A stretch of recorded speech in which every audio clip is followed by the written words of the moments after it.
Vamos lá então, pessoal. Para terminar, as duas últimas semanas, que estão inclusas aí na matéria da prova, que é a 10ª e a 11ª semana. As duas semanas vão estar falando do assunto relacionado à população asiática. Então, um assunto que vai falar da pessoa, do humano. Mas o primeiro passo é entender quem são os asiáticos. É identificar, tentar imaginar quem são eles. Você já conhece alguma coisa sobre isso? Normalmente já. É meio que de praxe, quando se fala dos asiáticos, já vir em nossa memória o japonês, o chinês. Então, o asiático ele tem essa marca muito forte, daquela pessoa do olhinho puxado, que é a característica típica do japonês, do chinês, do coreano. Eles são os asiáticos? Lógico que são. Mas é muito importante entender que não são só esse aspecto físico que compõe os asiáticos. Ou seja, a população asiática ela é muito diversificada. Quer dizer, tem uma enormidade de povos, de etnias que compõem os asiáticos. Então, a primeira coisa é tirar isso da cabeça. Os asiáticos não são só os japoneses, os chineses. Também existem povos que estão na Ásia e têm aspecto físico muito diferente. Por exemplo, os russos são asiáticos, já é aquela pessoa de pele branca, cabelo claro, totalmente diferente do asiático que a gente tem em mente, que é o japonês e o chinês. Os árabes são asiáticos, os judeus, os turcos, os filipinos, os indonésios, os coreanos. É uma enormidade de povos que compõem os asiáticos. Então, a primeira coisa é entender isso. E com isso, existe uma enorme diversidade também cultural, porque cada um desses povos tem o seu jeito diferente de ser. Então, a Ásia, além de ter uma grande diversidade étnica, também tem uma enorme diversidade cultural, que é o que envolve o seu costume, suas maneiras, suas religiões. Tudo isso faz parte dessas questões populacionais. Outro destaque muito importante para a população asiática é a sua quantidade. Quantidade é quando a gente fala em números. Para vocês terem uma ideia, o planeta Terra hoje tem cerca de 7,300 bilhões de habitantes. Desse total, mais da metade são asiáticos, estão neste continente. 4,463 bilhões. Então, mais da metade, cerca de 2/3 da população mundial, vivem na Ásia. Então, essa é um destaque muito famoso. É um continente muito populoso. Inclusive, eu postei aí na plataforma uma tabelinha que mostrava para vocês a quantidade de habitantes de cada continente. Quantos tem na Ásia, o segundo é a África, depois a América, para vocês terem uma escalinha aí de classificação. Quem é o mais populoso, o segundo, o terceiro, até o menos populoso, que é a Oceania, um pouco habitante. A grande diversidade de povos, que eu já falei, e a sua distribuição pelo território. Então, quer dizer, esse imenso continente, ele é bem populoso, mas será que ele é igualmente ocupado? Aí que vem um tema muito importante que às vezes a gente não observa direito. Se vocês observarem na apostila de vocês, página 358, tem um mapa da Ásia que fala da chamada densidade demográfica. O que significa densidade demográfica? É o número de habitantes por quilômetro quadrado. A forma em que uma área está ocupada. Aí o que eu percebo? Aí a gente usa novamente as cores para determinar as áreas mais médias e menos ocupadas. Então, o tonzinho claro são os amarelinhos mais claros, são as áreas menos habitadas.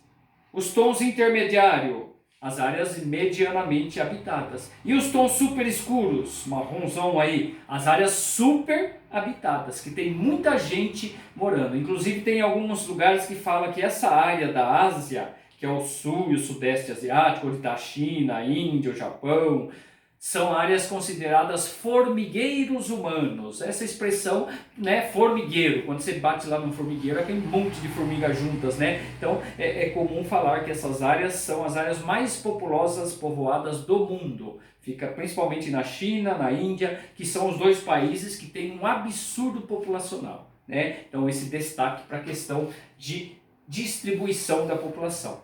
Mas aí eu pergunto, por que será que isso acontece? Umas áreas são tão habitadas e outras pouquíssimo habitadas. Aí vem a questão natureza. Quem que determina isso? A natureza. Ou seja, áreas que são favoráveis, clima bom, bastante água, solos férteis, são áreas que as pessoas querem morar. Ali ele vai ter facilidade de sobreviver, não é isso?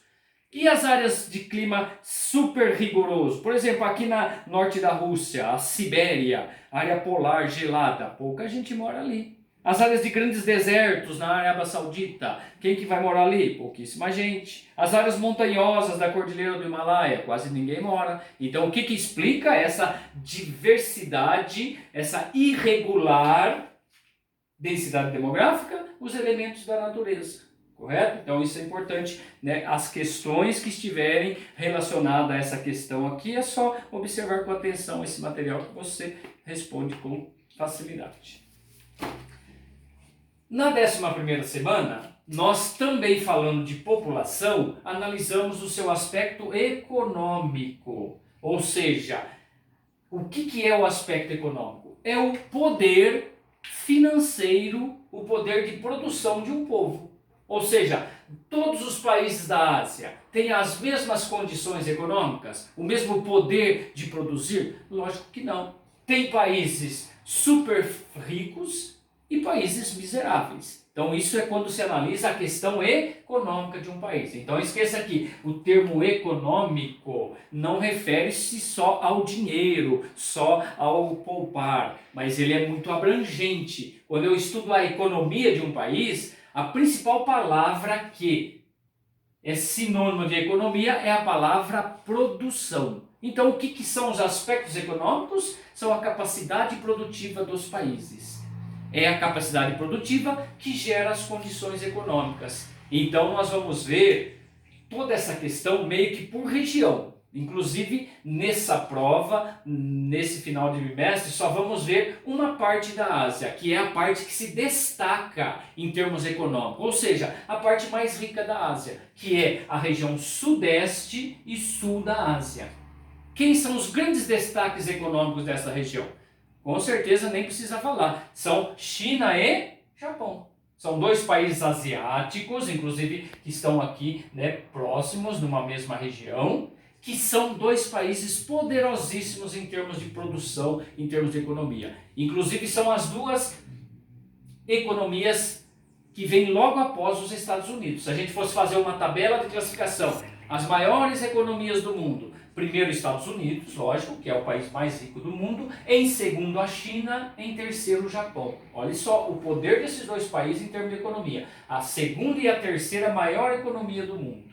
E depois vem um grupinho de países, que envolve aí 6 ou 7 países, que receberam um apelido chamado tigres asiáticos, que estão também nessa região aqui, sudeste asiático. Inclusive, essa explicação sobre quem são os tigres asiáticos, como que eles chegaram nessa situação, qual o seu modelo econômico, eu postei para vocês na aula passada uma videoaula do YouTube que explica sobre os tigres asiáticos, né? Então, embora na apostila não está explicando muito, mas tem também alguma coisa, mas naquele vídeo, quem pôde acessar aí, viu lá uma explicação bem detalhada sobre quem são os tigres asiáticos e como que eles atingiram essa situação, tá? Pessoal, então, finalizando, vocês sigam esse cronograma que eu postei na plataforma escrito sobre todas essas aulas e também assista o vídeo, né, que dá um suporte ao que está escrito aí.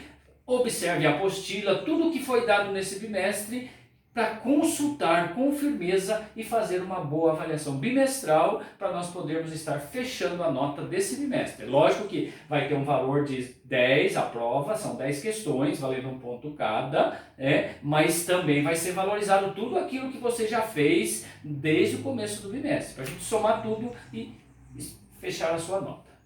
Beleza, pessoal? Então, bom trabalho, bom estudo, e Deus quiser a gente estará próximo aí logo logo.